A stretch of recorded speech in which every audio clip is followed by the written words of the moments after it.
Hi, everyone, and welcome back to another episode of Paris Talks Marketing. Today, my guest is Sean Malarkey. Sean is a co founder and the chief growth officer of Repurpose, an amazing tool helping creators everywhere to repurpose their short form video content across all platforms. And we're going to hear a lot more about it. So, Sean, welcome to the show. Awesome. Paris, thanks so much for having me. It's an honor to be here. Same here. Tell us in a nutshell what Repurpose does and how it helps people save time who are doing video marketing. Sure. So we do a lot of different things, but kind of our main value prop, if you will, is we give people the ability to repurpose their content from one platform to many. What that kind of means in layman's terms is when you have an account with Repurpose, you set up connect your socials and set up some automations. And when you then post to TikTok or Instagram or whatever your favorite platform is, or LinkedIn or X, it sends a signal to us to grab that content, remove the watermark, grab the captions, the hashtags, and then repurpose it or repost it everywhere else you want. So you literally can just post to one platform and then have an omnipresence everywhere without having to open up each app and upload and post or schedule something out and with the scheduler or whatever. Awesome. And you also mentioned that a lot of people are using Repurpose to go through their backlog. So a lot of people who have committed and invested in maybe one or two channels like TikTok, and now they want to get all that inventory over to YouTube Shorts. Is that not another popular use case? Yeah, exactly. So with Repurpose, you have the ability when you connect any of your accounts to take all the content from that account and repurpose it other places. So we have a lot of people that come to us that have built huge Instagram followings, huge TikTok followings, or a big following on LinkedIn, but they don't have a presence other places. And they'll take that back catalog of content and start pushing it out 2, 3 times a day, 4 times a day. I think we limit it at 5 times a day to other platforms to help kind of grow their presence there immediately without having to create new content. That's great. I'm thinking of my own use case here because I've invested most heavily in LinkedIn over the past, around 3+ years, hundreds and hundreds of videos. But I've largely ignored X, Twitter X, YouTube Shorts, done nothing on TikTok, Instagram, and Facebook, very, very little. Do you think there's value on the B2B side for somebody that's like me with a lot of LinkedIn content to redistribute that and repurpose that over onto these other that are more, I guess, more considered B2C channels? You think I should do it? Yeah, it's a great question and one that, historically I think you could almost question a lot more, if you will. But if you think about kind of your own behavior, I'm sure there's networks you spend time on outside of LinkedIn just for entertainment or whatever. Maybe it's probably not TikTok, but maybe Instagram or maybe YouTube Shorts or maybe X. But the reality is your audience, or just about everybody's audience, is all over the place. Some people, for whatever reason, prefer TikTok. Some people prefer YouTube Shorts, Instagram, Facebook. So with the beauty with Repurpose is it doesn't require any extra effort other than just the first 5, 10 minutes of setting up your account and telling us where you want your content to go. And it really only takes, especially with B2B, it only takes one person seeing a video that could turn into a lead, turn into a deal to make it all the worthwhile, if that makes sense. So there's anymore, we hear stories, wild stories all the time about even Pinterest, for whatever reason. Pinterest has a really good SEO factor. And so people are finding content on Pinterest through Google that ends up turning into deals. So yeah, the reality is anymore, people are spending time everywhere. And if you're not everywhere, you kind of miss those opportunities, and yeah, a lot of people used to think that, these networks were very isolated. LinkedIn's for business, TikTok's for this, Yeah. whatever. But if you go and look in any of those networks of whatever your niche or industry is, you might be shocked to find. I mean, in most cases, you'll see communities and pretty good active communities of people that are creating and digesting content in just about everywhere now. Yeah, that's a good point. We had a lead recently, a pretty good lead, and we always ask the question in the first discovery call, "How did you hear about us?" or "How did you first find us?" And he told us that he couldn't quite put his finger on it, but he was pretty sure it started with a YouTube video, and then that led him to our website, and it Yeah. might have also done a Google search, but it was triggered by a YouTube video. And we checked it out because he described the video. He couldn't remember exactly the title, but we were able to trace it back to a video that was a few years old. And it's just Nice. remarkable that that somehow surfaced. And it really reminded me that we need to keep investing in YouTube. I mean, we've kind of done it in waves over the years. We haven't Yeah, had the right it's consistency. But that to me was a real wake up call that, wow, okay, first of all, that content isn't really completely buried. I mean, that content can still surface, and it did. And it triggered a process where this lead did more research, eventually came and checked out our website and really came to this call pretty well informed about us and our company. And it was actually one of the easier closings just because of the time that oh he my had gosh. spent researching us. Yeah, it's really interesting to think about just content in general. And you mentioned LinkedIn earlier and YouTube. Those for the record, those two networks lately, the last 3 to 6 months, have been making the most aggressive push with content, short form content. I don't know if you saw, but just I think last week or 2 weeks ago, LinkedIn on the app now has a video section at the bottom. It Yeah. looks just like TikTok or YouTube Shorts or whatever. It's just short form content for the most part. And a lot of our customers, from a data standpoint, we see the just this summer, for whatever reason, LinkedIn said, let's really amplify video. And Mhm. we have people getting just, writing us in all the time, telling us they're getting really great results. But anyway, yeah, it's funny. I think historically that argument or the thought, it was two part. One is the content, the style of content. It used to be very niche, like TikToks looked a certain way, Instagrams were a Mhm. certain way, LinkedIn videos were a certain way, and in general, it seems like TikTok kind of led the way with how to create great short content, and that style, if you will, is kind of bled everywhere. And so the Yeah. content generally seems to work just about everywhere, and usually, the platform, the style doesn't matter as much as the actual message and the content. And if it's good and it speaks to your audience, that's one aspect. And then the other really is just the effort. Historically, you'd have to do one of two things. One, either open every app you wanted to be and upload and do all the captions and posts, which can be really cumbersome and time consuming. And then there used to be actually too, that there's another angle or element to that with the algorithm.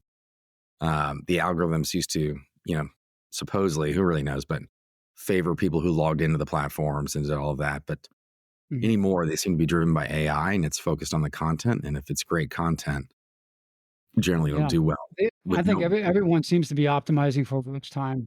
So yeah, yeah, if people are watching, even if this was, let's say, not natively uploaded to the platform, but if the watch right. time is there, it keeps them on the network. It's Yeah, golden. watch time and sharing. That's what a lot of B2B content that's really Yeah. coming from an authoritative or advice kind of standpoint or knowledge standpoint gets shared quite a bit. So that stuff can do pretty well. Yeah. But yeah, so there's That was kind of that a lot of stuff has just mhm. really changed the last few years that I think it's just easier than ever to kind of have an omnipresence and get results. Yeah. That's so interesting because I do believe you, um, that TikTok really set, uh, kind of cast the mold that bled Yeah. over into the other platforms. But up until recently, I was, and a lot of marketers were led to believe that the best approach was to create natively for each platform in the specific style. So Instagram had its own style, TikTok had its own style, LinkedIn had its own style, and YouTube Shorts. But I think largely that has kind of gone away, and that people, um, you can really repurpose, save a ton of time. And I think that this notion, or this burden of having to create natively for each platform dissuaded so many people from really doing it. And now Well, I don't think it's really necessary anymore. I think with a tool like Repurpose, it removes all of the barriers and the time, and you just focus on the great content and just put it out there, and then you guys just get it placed everywhere, and then yeah, this done. is like turning into an ad for repurpose, but the reality is the the it just times have changed, and what's the old Wayne Gretzky? If you You skate to where the puck is going. Yeah, or I was thinking of the one, if you don't take the shot, you'll never make it, or whatever that quote is. Someone's going to be laughing listening because they're going to know it well. But yeah, it's Yeah. just the reality is times have changed, and that thought process had a lot of validity to it a couple of years ago. It's kind of gone away, but just the effort involved in it, 99.9% of people wouldn't do it because it's too hard to create Yeah. constant content that's unique for each platform. And anyway, but yeah, it's gotten to the point now where we all enjoy good short form content, and kind of the mold has been built by TikTok a couple of years ago. It's just that short, kind of punchy, give me the give me the goods, if you will, pretty quickly style of content. It's doing pretty well everywhere, and yeah. Yeah. So Yeah. you And the other, I think the other complicated part of this is that founders like ourselves, CEOs, other C levels in a B2B context, these are the right people to be creating that content, because people would prefer to follow and engage with people in these social networks as opposed to companies. But these are also the busiest people. And there's another aspect to this, which is that founder led marketing, which is becoming a trend where the founder really creates his or her own brand, a lot of times driven with video. This is a great way to go, because you build the personal brand equity, and then that actually kind of translates over to the company in a brand big equity.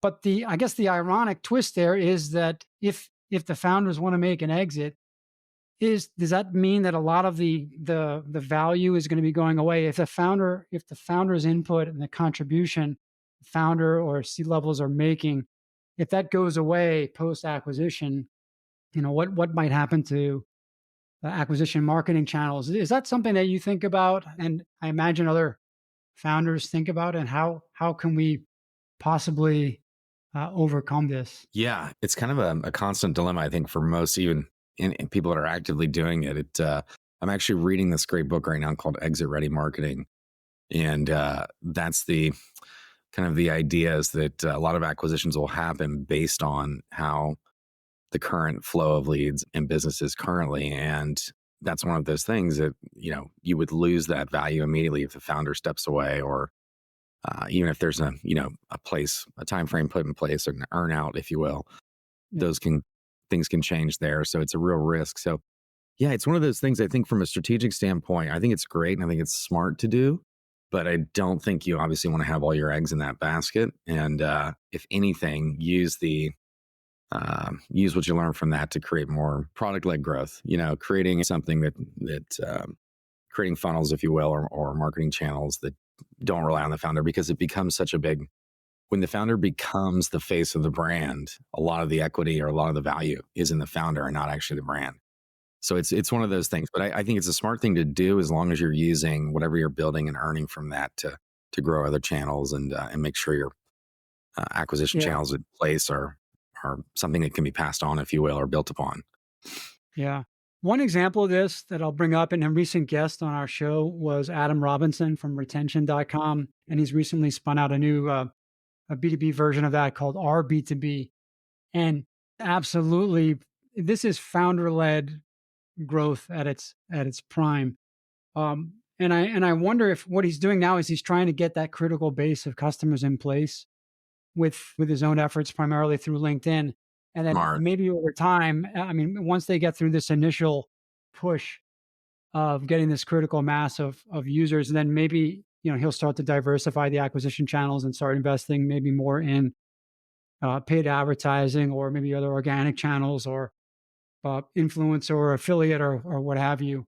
But I think it is certainly working for him now. But if he's relying only on that for the next few years, then I believe it just becomes a big risk Yeah, it becomes a if crutch. there's Or not enough diversification down the road. obviously, as a startup and brand new, it's one of the best things you can probably do, because it doesn't require a lot of capital, and the person you know leading that initiative probably has the most conviction and belief in whatever they're selling, so it'll Yeah. come across authentically and probably be really well.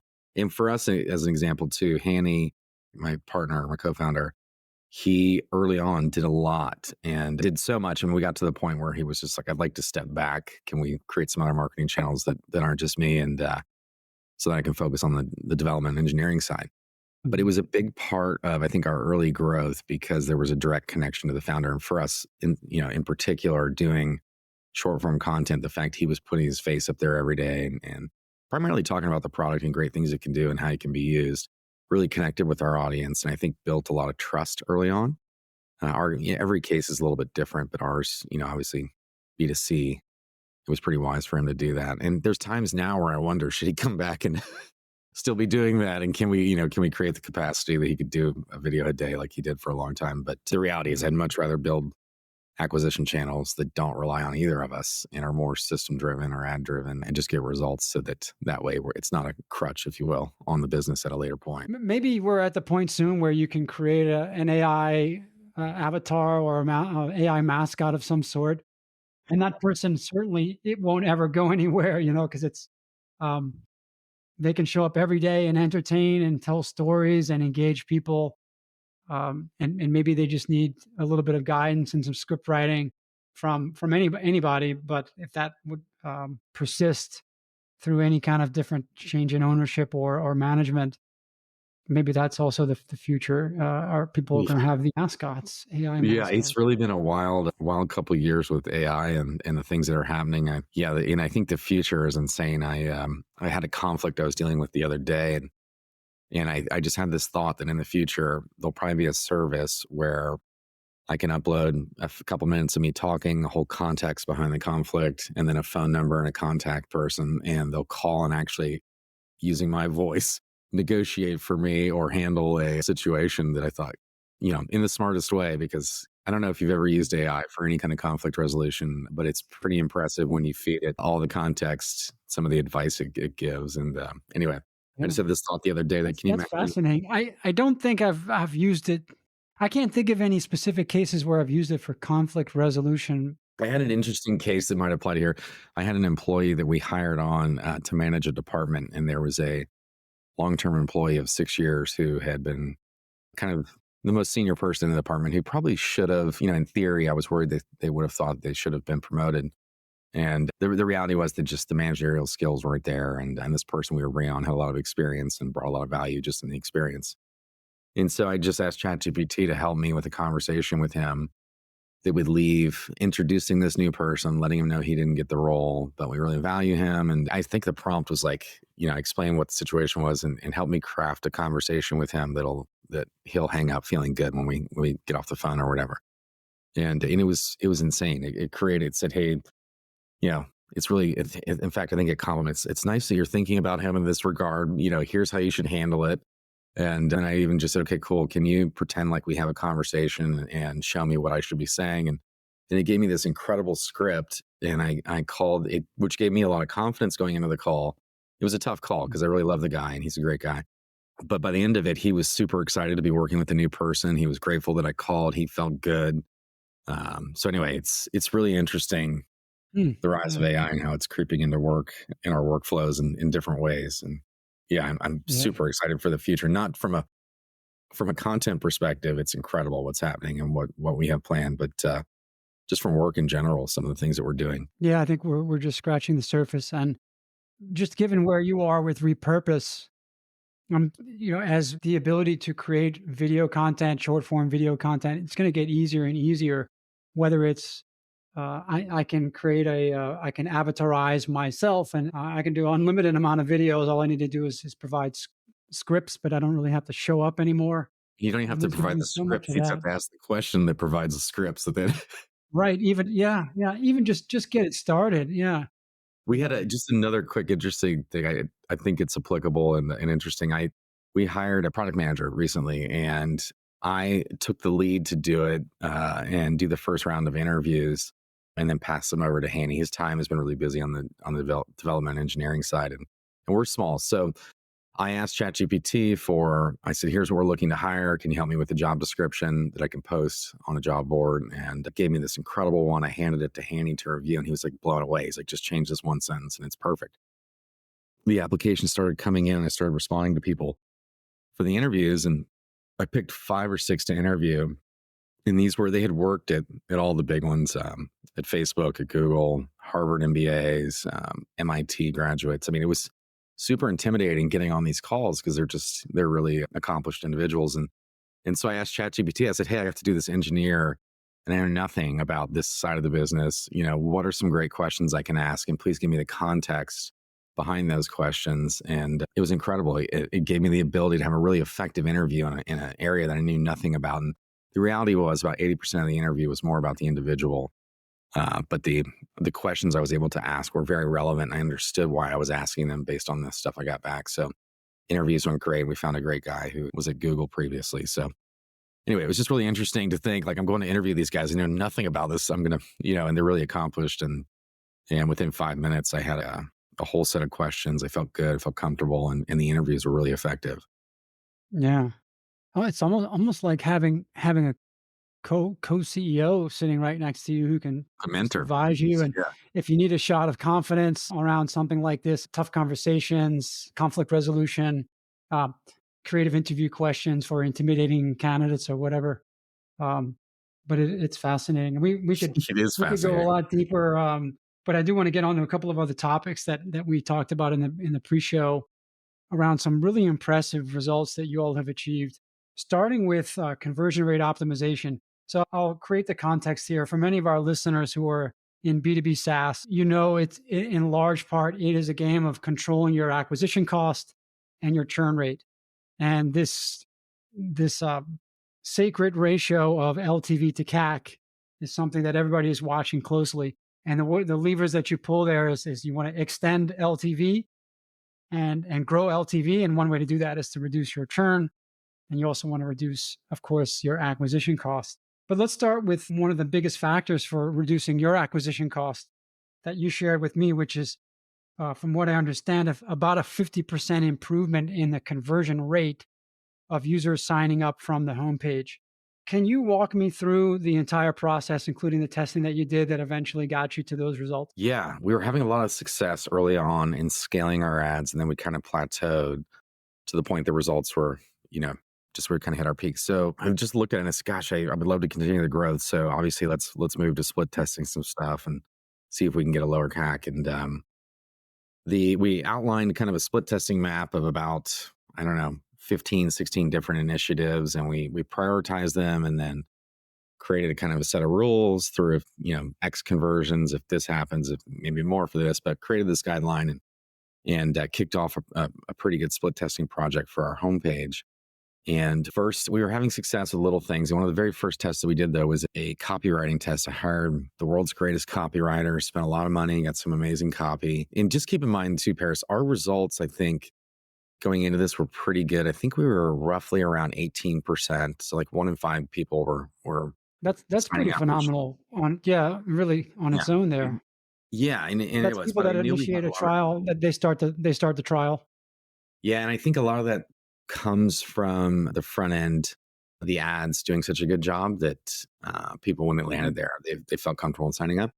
So, but anyway, we thought we had a lot of room for improvement. So I hired this copywriter, and the copy I thought was incredible. When I read it, I was like, oh gosh, this is why you pay these guys so much. And just, kind of had that thought. And on the A/B test, and when we test stuff, I'm like on it like a hawk. I pay close attention primarily because I'm excited and I want to see if this theory we had was correct. And through the first, I don't know, couple hundred conversions, I was using this tool we have. It's a heat map, if you will. You've seen them where you can look at a page, see where people click or spend their Like a time. Hotjar type Yeah, of exactly. The one that we use, I think is called Nelio. It's just a plugin for our platform, but it has a option for confetti where you can actually, it creates little tiny circles on the page where people have actually clicked.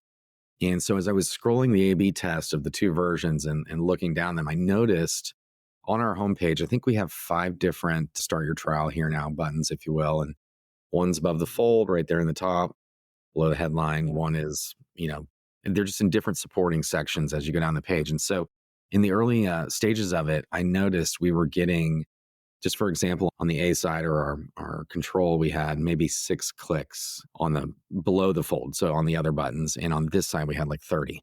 And I was like, oh my gosh, it's working. Like people are reading the copy as they go down the page and then they're clicking the button right there to sign up.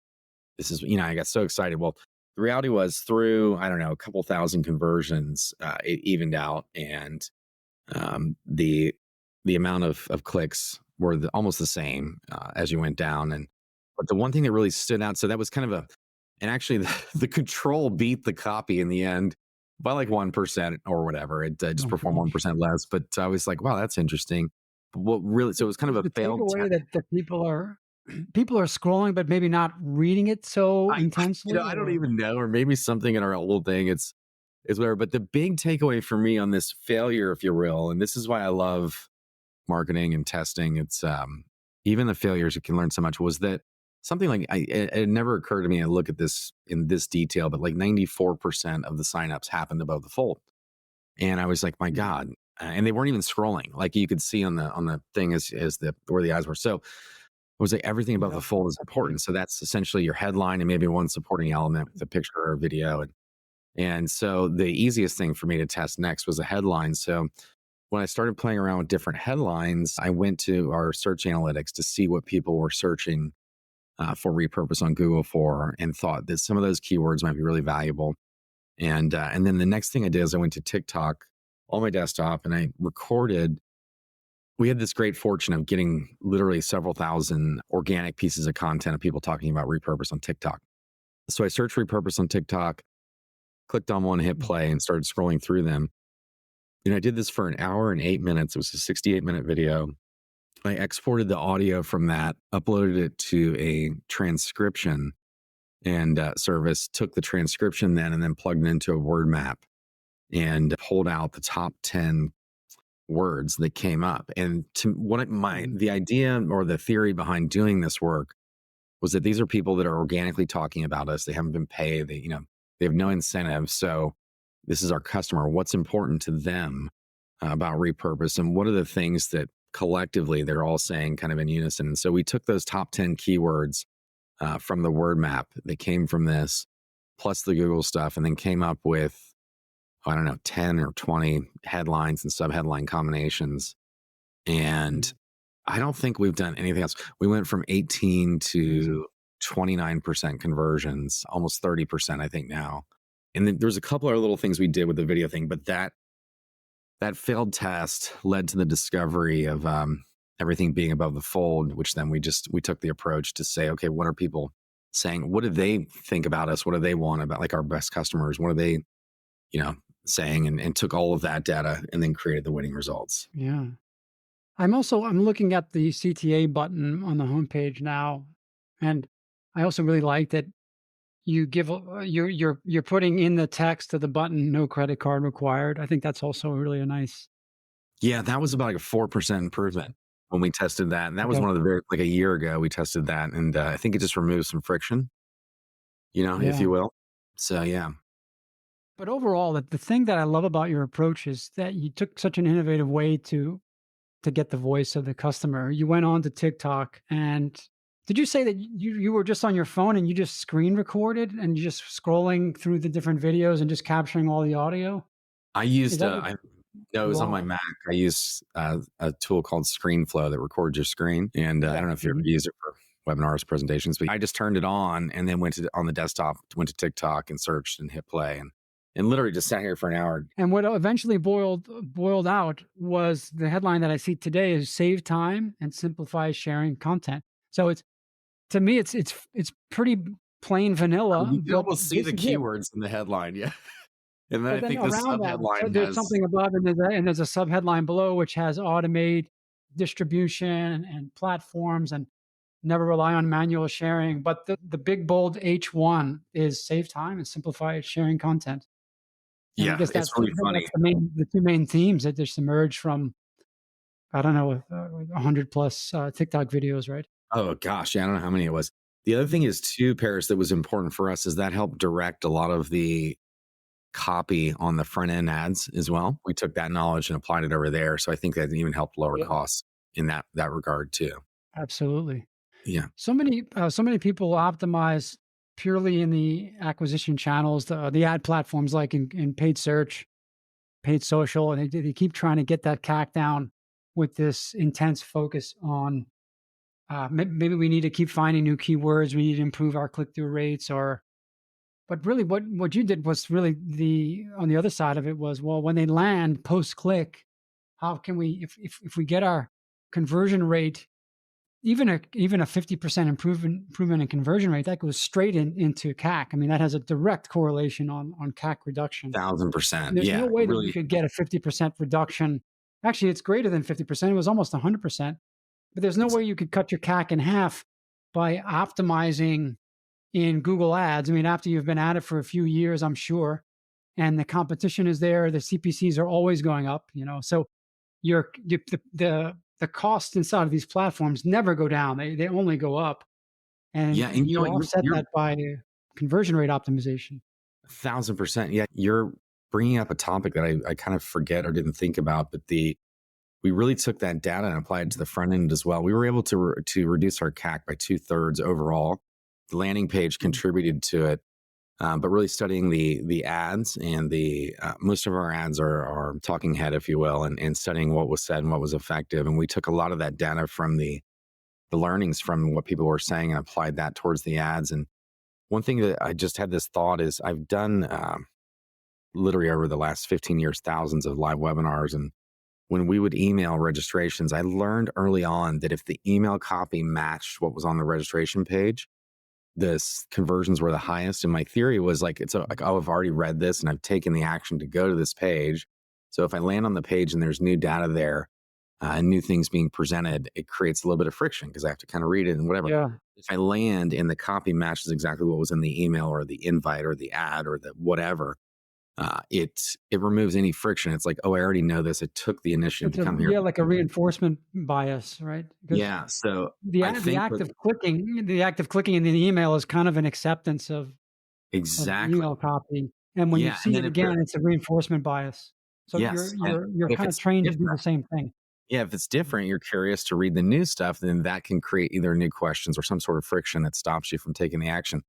But in our case, taking the keyword stuff and really applying that towards the front end, I think also really helped the page convert better as well. Those learnings that we had from that hour and 8 minute video, and what people were saying in the Google search stuff. Also, I'd forgotten, but I think it's very relevant to think about that. That also changed the front end marketing a little bit. And when the front end marketing matched the landing page almost to a T, if you will, from the headline and the subheadline, the friction's gone. It's like, oh yeah, I like this thing. That's why I clicked here to come here. I'm signing up. Yeah. Even Google Ads own quality score algorithm, it also rewards that too. When you It have does. really Yeah. a high degree of continuity and the keyword, when the search query matches the ad title, and then you also have a header uh, Matching that. Yeah. matching that, it's like a three for three, and that boosts quality score, which also reduces your cost per click, especially in automated bidding environments, which most people are doing. But that's just a phenomenal story. And let's pivot over to another side of the coin, which is churn rate. And you were telling me earlier also some really impressive churn rate reductions by actually adding, not removing, but adding friction. And can you tell us a little bit about how that worked? Yeah. How do I even approach this? But yeah, with obviously with scaling and growing a business, churn is always the elephant in the room, if you will. And the better results you get on people canceling or staying, obviously helps you scale. And as we were growing pretty rapidly, the percentages were staying similar. And so the number just keeps getting bigger and bigger and bigger. And it just makes it harder to acquire more people and keep the growth the same. So we looked at churn right away. The That's very so first ironic, thing, isn't it? Because churn rate is a percentage. Churn rate is a percentage, but your acquisitions are just a number. So you can yes. acquire 1,000 new customers a day, and you can keep growing and growing and growing. But if your month over month churn rate is 2%, that Eventually might it's be a going to tiny catch up. number. But when you're at 10,000 users and shit, all of a sudden you're churning more than you're acquiring, and you can't turn the dial on acquisitions like Yeah, and I hate going backwards. So I never want to have them sprint on. scales and acquisitions don't. Yeah. Yeah. Yeah. So we took the baseline data and then looked at it and said, how can we improve things and identify all these different areas? Some were easier than others. But the very first thing we did is we went from 8 hours customer support a day, 5 days a week to 24 hours, 7 days. I hired a bunch of new people for our customer support team. We trained them and improved that. And I was shocked, but it had almost no impact on churn. I was so Ouch. frustrated. Yeah, we have a very technical product and people need technical help. And so it's important that we're there. And I thought, oh, we're going to be there and we have a global audience. I think we have customers in 160 something countries. And so we thought, let's support them when they're working and didn't do much. So, but it made me feel good. We're supporting people better. And I think it's a worthy initiative, if you will. And Does that Sean, does that tell you a little bit maybe that those folks who needed support in those moments weren't really seriously considering quitting? That they just needed that help, and maybe they wouldn't have quit had they not gotten the help, but they would just either wait or be patient. yeah, I don't know. I mean, so Yeah. giving them the support in real time that they needed didn't prevent churn because they weren't at that And they then on weren't at the the other last side, call. it's like when they want to cancel, we were always there ready to help them. So, like, Yeah, so so I'm that's just like, that's what needs to get harder. Yeah. The yeah, support for cancellation needs to get worse, right? yeah, I have no data to support any of that, but I just thought of kind of everything, and I was shocked that it didn't have a big impact. I've had it have an impact other situations, other businesses. So I was really bummed out. So we started looking at other stuff, and we use a tool called Churn, which is the simple like, oh, you want to cancel? Great. Can you mind just telling us why? Is there something we can do to improve? And if they say no, I can't afford it, they pick that option. We say, okay, cool. Here's a 20% discount if you want it. Would that be helpful?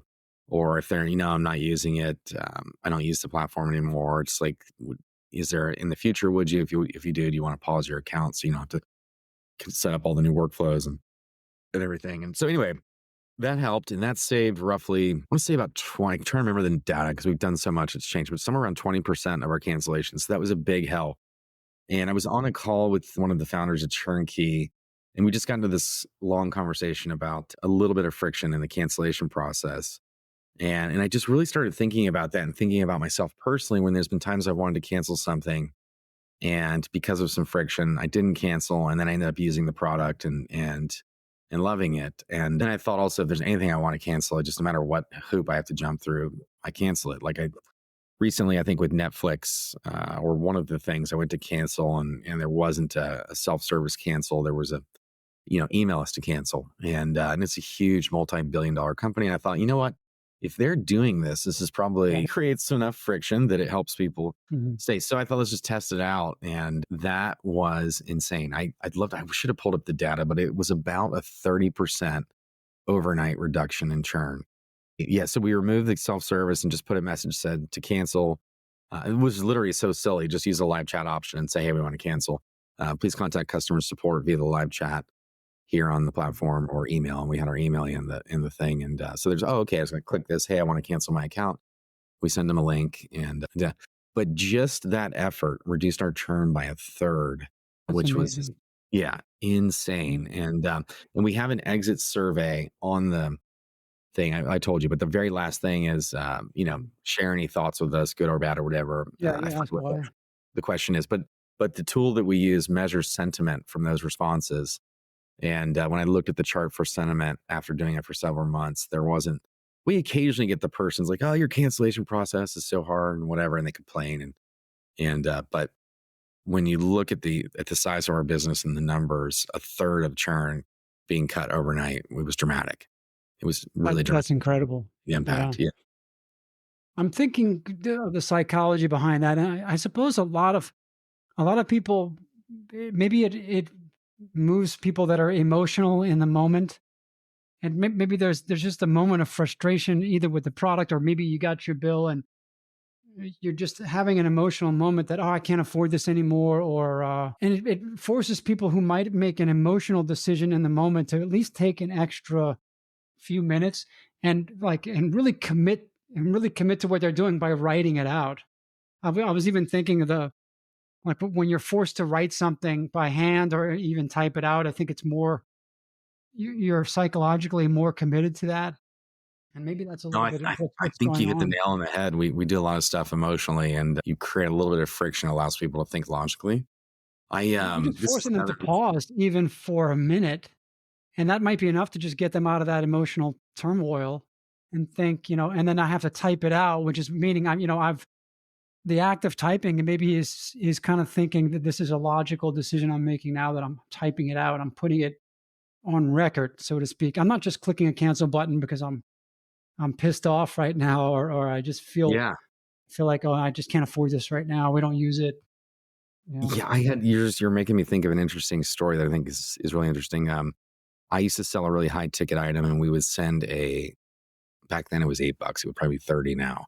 But a box of brownies and a little card, and just as a thank you gift when somebody would purchase this item. And I was speaking at a conference one time, and the MC had asked if anybody had ever purchased our products or bought or done business with us. And a guy in the crowd stood up and said, I have an interesting story. And he said, Sean, I bought this thing. Sean sent me these brownies. And he's like, and I went to cancel, and asked for a refund. And I thought, you know what? This guy was nice enough to send me a thank you card and some brownies. I should probably spend a few minutes making sure I actually want to cancel and look at the product and go through it. And he said it ended up being one of the best purchases he's ever made. And if it wasn't for the brownies, he would have never uh, Nice. Yeah. got into that. So I think I'm it's even the, thinking if, like, could you have a virtual brownie, a picture of the virtual brownies on the on that cancel page? oh my gosh, right? Yeah. Didn't Just you like reminding you, I'm brownies? just reminding you about those brownies. But we're Yeah, sorry to no, see but you go, but there I won't be think any it more works. brownies. Yeah, no, your thought about the emotion, it works the other way. And with the high ticket item, we did that, and it played, in his mind, like, oh, these were really nice people. So those emotions came in. Maybe I should. And so anyway, I just think it's an interesting Yeah, thing that yeah. happens the other direction as well. Just create pause, just a moment of pause for them to think, yeah, should I just maybe give it one more month? Yeah, and Let's if it's one maybe click, we're not committing enough of the resources. Guys, I need to create the videos anyway. If I'm not doing my part, I can't right? expect It's the not tool to them. solve all Yeah, my problems. yeah. Yeah, I signed up for this for a reason, and I'm not. Yeah, right. yeah. Yeah. We I get a assume a lot of lot of that. people sign up, with the intention to commit to doing more video. Right, so it's Yeah, really we're going still to be on doing them. some price testing stuff here that I'm thinking with raising prices, we're going to have less of that, if you will, just because when you spend a little bit more, you're a little bit more motivated typically. So it's going to be interesting to pay attention to those cohorts over lifetime value metrics and see how they play out. Yeah, yeah. I imagine even you could do some things like, the analogy would be going to the gym. You've signed up for a gym membership, but that's really nothing. You still have to get up in the morning, you have to lace it up, get your Yes. ass to the gym. And so I imagine like an email onboarding flow, which is kind of coaching people, how many videos did you make last week? You committed to doing 10 and log your number here. How many did Oh you my do? gosh, you're giving me great ideas. Yeah. Yeah, I I'm thinking I yeah. can pull the stats on the amount of content published and the results. And yeah, that's a really interesting onboarding idea. Thank you for Actually, you that. probably don't even need to ask them because you've got the data for, how many Yeah, times they a uploaded a thousand percent. video. And if that starts to tail off, I mean, maybe you can even preempt the churn rates by people who have been averaging 10 videos a month. Suddenly their average drops to 5, then there's the red flag for your CSM team to go in and try to preempt the churn rate. Yeah, another interesting on that note, a thing that impacted churn, and this had a not a 30% impact, but a little bit more than 20. We recently did a big deal or did a deal with one of the big platforms to help them get more content creators onto their platform. And part of that process, I said to my partner, I'm like, we've been working on this version 3 for our platform for a long time. I said we should use the UI that we designed over there because I kind of feel embarrassed. Our current one looks a little outdated to me. And our customers like it. It's fine. It's very just whatever. But the new one looked amazing. I said we should maybe use that.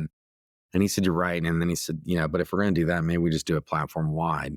And and it was a pretty drastic change. So we agreed upon this kind of interim. We think we talked about this before, but with Facebook, they made such drastic changes 10, 15 years ago to the platform that people would literally like delete Facebook would trend on Twitter because people were so upset by the Yeah, changes, whether it I be remember that time. Yeah. the newsfeed or whatever. And so they learned to make incremental changes if they're going from an A to a B to do 10 steps in between so that no one almost they don't notice or it's not as much friction. So we came to a kind of a sweet spot with the old platform and the new one, applied it platform wide. And there was a couple just tiny UX changes, maybe literally 3 or 4 that had, in my opinion, nominal impact, but maybe made the process a little simpler or whatever. But other than that, it was just the look of it and the actual look. Overnight, we had about a 20% drop in cancellation requests from that. So it was just really interesting to think about how I guess the brand look, the impression that customers have, and how that might impact churn as well. Yeah. Yeah, the product is still number 1, actually. Yeah, but Um, but but for us, like literally nothing changed, just the look of it. So what we yeah. delivered, the result and the mechanism was all the same, just the look of it, Mhm. a little cleaner, a little more modern. I can speak from my own experience that when I detect a UI refresh, that just tells me that this company is not sleeping, and they're not Ah, just that's a good milking this point. product, and there's not anybody there anymore, but that this company is still innovating.